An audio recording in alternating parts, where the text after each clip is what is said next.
Siyaasado badan oo la sameeyay ayaa waxaa la ogaaday in dawlado badan oo reer galbeed ah laga isticmaalo xariiqa nolosha oo ah calaamadaha xariiqa oo ku sawiran baabacada gacanta. Marka uu qofku shaqo doonanayo waxaa laga eegaa oo interview-ga ka mid ah baabacadiisa oo lagu kala ogaanayo sida ay sheeganayaan shakhsiyadiisa iyo qofka uu yahay. Sidoo kale haddii qofku uu u tago dhakhtar nafsaaniya, dhakhtarku waxa uu eegayaa baabacada qofka isla markaana waxa uu fahmayaa mushkiladda haysata. Haddaba waxa aan ka hadlayno ma ahan indhasracaad, faal ama khuraafaad ee waa tijaabo cilmiyeed la sameeyay. Ugu dambeyn waxa aad eegtaa gacantaada midig, waxaadna ka eegtaa halka uu ka bilaabanayo xariiqaaga nolosha ee gacanta. Waxaa suurtagal ah inaad noqoto 4 marxaladood midkood sida sawirka ka muuqata. Haddii linkigaaga noloshu uu ka bilaabanayo farta loo yaqaano fardhaxaadka, waxaad ogaataa in aad tahay qof hogaamiye ah oo hogaamin kara dad isku xiran. Sidoo kale waxaad tahay qof tilmaami kara shaqadii hami leh. Waxaadna tahay qof aan fikradaha dadka kale aan ku tiirsanayn. Waxaad tahay qof aqli badan oo go'aano wanaagsan qaadan kara.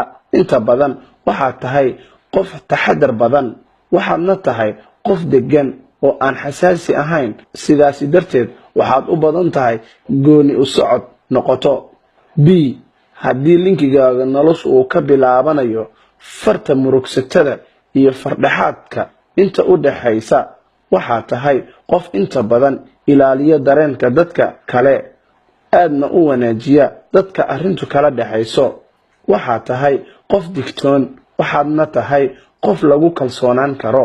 Sidoo kale waxaad tahay qof marka uu go'aan qaadanayo u qaata si caqliyeysan, laakiin waxaad tahay qof la qayaani karo dadka kale in ka badan.